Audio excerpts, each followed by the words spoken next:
Hi everyone, this is Jay Johnson with the Daily Texture Project. I wanted to do a hopefully short video today on how to effectively merge your subject with fur and feathers, hair with the background. I see a lot of questions about this, and somebody had asked me a while back to do a video specifically on this topic, so I'm going to try to address it today. We're going to work with this as a background texture. It's from the new Autumn Texture Collection, available on the new website dailytexture.com. Um, as many of you know, I put my photo on top of the texture. This is my original photo of Dixie. I place the photo on top of the texture and I mask away all of this background to blend her in with the texture. Now, I've used Topaz Remask to basically mask around her edges and get rid of most of the background. Now, Remask, which is right here, um, is a module in Topaz that will allow you to basically cut out an image very accurately. This one's not so accurate because I didn't spend a lot of time on it because I don't like to do that anyway.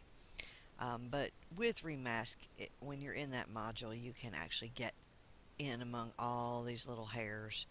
But this gives you the general idea. You can see if you're real precise around the edges and then you put your subject on top of the texture background, it looks pasted on. And this is what I don't like. Um, the fact is, you don't need to show every little hair. It's not important. The viewer is not going to see this. The viewer's not ever going to see this photo if you're doing something with the photo. They're going to see your finished product. They're not going to know that all these little hairs are sticking out right here. Um, I just don't feel that's important. And you see all the green between the little hairs right there and the darker colors? It's going to be a nightmare to get in there, even with Topaz Remask. And it's just going to look fake and pasted on if you leave it like this. So what I do, and I'm going to show you what I do. First of all, I duplicated that same layer up here so I can have a before and after to show you. I may use Remask to cut out most of the background, but what I like to do is, even after I've done that, I will blend this texture right over these hairs and right in with her fur. Well, I will basically, since she's on top of the texture, I'm I'm masking away her edges of her fur. This in Topaz, this is the masking panel. Brush value all the way to the left is like using black paint in another program, and all the way to the right is like using white paint. So all the way to the left takes it away, all the way to the right puts it back. You got a couple other things. You got a brush size where you can adjust that. Hardness I always leave down to 0 because I like a very soft transition. Edge aware, you can turn this up and actually it's supposed to pick up the edges of your subject. I don't use that a whole lot. I like to pick up the edges myself and decide where the edges are. Um, Flow is like opacity, and when you have it all the way down or very low, it's like a very low opacity brush. If you turn it all the way up, it's a harder brush. I like to leave it, when I'm masking around the edges of the fur, I like to leave it down. I may turn it up to start with and then I'll adjust it as I go along. But in this case, I've already done most of the masking away of the background. What I need to do is fix all this where it looks pasted on. She needs to blend with this background. Um, I'm actually going to bring back some of this leaf area, the bottom area down here. So I am going to turn the flow all the way up for that because I want to bring it all the way back real quickly so I can see where I am. I like to be able to ground her. Okay, now we're going to go back this way, turn the brush size down. We're going to get the flow down, and we're going to work around the edges of her fur. This, I'm taking away her fur, which is revealing the texture that is underneath her. And I'm just doing it very softly. And let's go with a bigger brush to actually bring some of that texture right through her fur, around the edges. See how it's taking away the back of that leg and not making it so harsh? And same with right here on this top part. I'm going to turn the brush size down a little so I can get in there without wiping out her ear. See how that's making that nice, soft transition there? It's like you see a hint of the hairs. You know they're there, but it's not so harsh. And I'm going to go back in around here, get rid of some of this ground softly. I want to leave some of the ground showing, but I'm just blending away some of it so she'll blend in nicely. Now let's say I've taken away too much of her leg there. Well, to put the brush value to the other side and basically reverse the process and softly bring some of this back right here. And this is a back and forth procedure. And see, that still looks a little harsh to me, so I'm going to basically go back over that the other direction and get rid of some of that. Because you don't need to see that the whole foot is there, you just need to see there's a hint of it. Now let's work around this area with this hairs. And I'm just gently tapping and bringing it, and I will bring some of the texture over the ear to soften that, and over the top of her head. And then we're going to go down around the edges of this hair, all these little stray hairs right here. We're getting right over into the fur, which is fine because that's going to bring the color tone of the texture into her fur. And she's got a sort of a cool temperature because this picture was taken in the shade, and this is a very warm texture. Now you can see, let's blow this up a little. You can still see a hint that the hairs are sticking out, but they're not exactly accurate. You just need to see a hint that they're there. We're actually going to make the brush a little bigger, and we're going to pull more of this texture on over into the rest of her fur to allow her fur to pick up the color tones. See how it's turning warmer color? You still see a hint of the hairs there. Let's go back out so I can see my full picture. Now I can actually go then and work on this ground. I'm going to turn the flow up to get some of this a little bit stronger. I want to leave a hint that the ground is there so she can be grounded. And I'm just tapping all around. And I like to take the corners and pretty much get rid of all that to blend her in. Now this is just a very quick example, and I'm going right over the leaves. And I like to get around these edges. Now see, if I did not leave some of the ground showing here, it wouldn't make sense for her to have this piece of grass sticking over her leg. So I do need some more of the ground showing there. I'm going to reduce the flow though, and just gently tap in there, just to give her a sense of place through here. That's a little bit white right there, a little bit too light, so I'm going to reverse it and bring some of the texture back through. Now you see there's a leaf here, but it's gently blended in, and all these little hairs are there, but you're not seeing them exact, but there's enough of them there. And if I blow this up, you can see a little better. There's just enough there for you to know that there are these stray hairs and whiskers coming out from her fur, but yet you're not seeing the green background. let's fit this to the screen. Now, this is just a really short, quick example. I'm not finished with this picture. I would probably duplicate the texture, put it on top, set it to soft light or overlay in a different opacity and different opacities, and see if I can get a little bit more actual texture into her fur without masking away her fur. But let's just take a look. Okay, this is what I've just done with blending the texture right over those hair edges and right on into her fur, which helps change her color tone anyway. Now this is what we did with Remask, where we actually cut out the animal and tried to get every little piece of hair. And of course, like I said, this would be a nightmare. You could do this. Let's go back here and move over to this area, all these little hairs.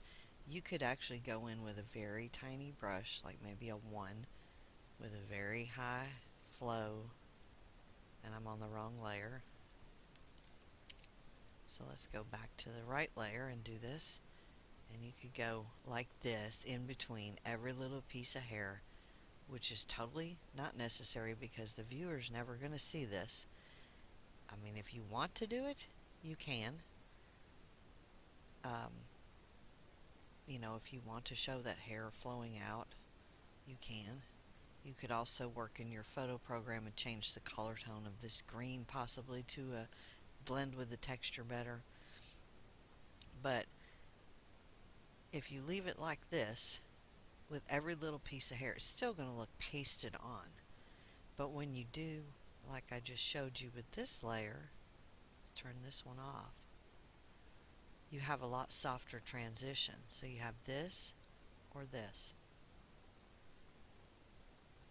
And this is more of a painterly look, actually brings the texture right on into her fur by masking away her fur, which reveals this texture down here, which is underneath. And that is how I do it. You're free to experiment with this way, of course, but it takes a lot more time. It's really hard to get realistic, especially with something like this. These are little details you need to pay attention to. If you got an animal on the ground and they've got grass or something sticking over their fur, if you take away all this ground, this isn't going to make sense. You're going to have to clone that out later. Same with these little pieces here. You're going to have to clone that out. It's better just to go ahead and softly blend it, let part of it show so it does make sense, so the viewer knows the animal is on ground level, but yet the ground is not so strong as it is, say, in her original photo there, or even in this one.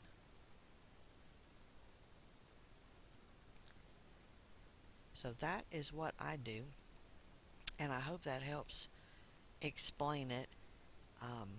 You could still see that it's a cat and she's beautiful and she does have these little stray hairs sticking out, but they're not as obvious as they are here. And it's all from blending away the edges to actually bring the texture up through there, and give the illusion that she is fading into the background. She's becoming one with the texture this way, where this way she's just on top of the texture. So that's how I do it, is for a very big brush, usually very soft opacity, and just masking away. Keep your hardness down. That's important. If you go with a real hard edge, this is what you're going to get here. I'll show you. Well, I have to get on the right layer. That would be helpful. Okay. Let's get the flow up. See what happens when you have a really hard brush? It's just a really hard transition. So use a very soft brush. See, that's a lot smoother and softer if you need to go around something. That's why I keep that hardness all the way down. Hardness all the way up. Looks like that. Let's take all that back off. So you have this or this. It's all a matter of what you prefer. Some may prefer this. I don't. I like to actually become one with the texture, and that's how I do it. Now, I'd like to just mention something here at the end of this video. The, as you know, the Daily Texture Project is on my main website where you can buy the individual textures at jart.com/thedailytexture, and I have the Daily Texture blog, which I will put links to in the description of this video. But I also wanted to mention the new website where I got this autumn texture I used in this example today, and that's for the Daily Texture collections, and it's dailytexture.com. No "the" in front of it, just dailytexture.com. And this website specifically features a store where I have collections I've created. These, other than the Old Masters collection, which those are available individually on my main website, all of these new collections are all new textures. These are not included on my main website. These are all new ones, specifically around certain themes. Sometimes they come with little extras. I'm not sure how often I will do that. Occasionally I get on a roll, and like the autumn one, I've included a bunch of stock photos for you. Um, I've the Cool Beach morning one, I've included some public domain images that I've restored that you can use to, enhance your work a little bit more. I like in the Salmon Garden Texture collection, I've included some of these little ribbon accents that are PNG files, so you can put them on top of any of the backgrounds easily. I'm not sure how many of those I will continue to keep including in the collections, but these collections are of textures that are not on my main website, with the exception of the Old Masters. If you've already bought the Old Masters from the main website, don't buy this collection here, because you will have paid for them twice. Um, but all of these I just set up the Old Masters to start, and for people who had not bought any of the individual ones, they could buy these all at once. They're the same price as they are on the main website. But these new collections, they're a little bit less money because they're all included together. You're buying several textures at once. So on these new collections, they're going to be priced a little bit lower. When I first put out the collection, I'm putting them on sale for approximately a month, maybe a little less. The Autumn Texture collection is currently on sale until October 8th. So if you haven't bought it and you want to get it at the discounted price of 50% off, you can get it up until October 8th. At that point, it will go back to the regular $60 price. I have links on this site to all of the video tutorials that I have on YouTube, or some of them. Obviously, this one's not on there yet because I haven't uploaded it yet.